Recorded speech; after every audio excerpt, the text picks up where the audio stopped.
హైడ్రా వల్ల ఎవరికి ప్రాబ్లం ఉండదు, లేస్టే వాళ్ళకి ప్రాబ్లం ఉండదు.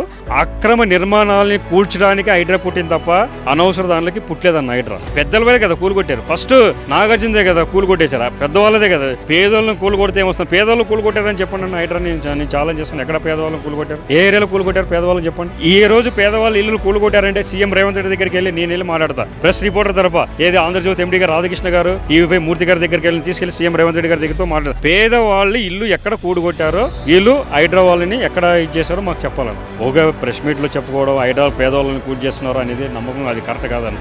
ప్రభుత్వం ఉండేదే పేదల వాళ్ళ కోసం. హైడ్రా ఎందుకు కూలు కొడుతుందన్న? అక్రమ కట్టడాలని కూలుస్తారు తప్ప హైడ్రా పేదవాళ్ళ ఇల్లు కూలు కొట్టదు. ఏదో గిట్టుబాటు కాని వాళ్ళ మాటలన్నీ లేనిపోని పుట్టిస్తారు. ఈ ప్రభుత్వం ఇలా ఇతరకు చేస్తుంది, హైడ్రా తీసుకొచ్చి అందరిని కూలు కొట్టేస్తుందని చెప్పి చెప్తున్నారు. ఇది హైడ్రాని ఎత్తిపోసే మార్గం కాదన్న. రాజకీయ నాయకులకి పెద్ద నాయకులకి ఒకటి చెప్తున్నా, రాజకీయం చేస్తేనే చేయండి. రాజకీయాన్ని ముడిపెట్టి అక్రమ ఇవన్నీ కట్టేసి మంచి నాయకులను కూడా పాడు చేసేసే రాజకీయం మాత్రం చేయొద్దండి అన్న. మీ రాజకీయ భవిష్యత్తుకే మీరే అంతం చేసుకుంటారు.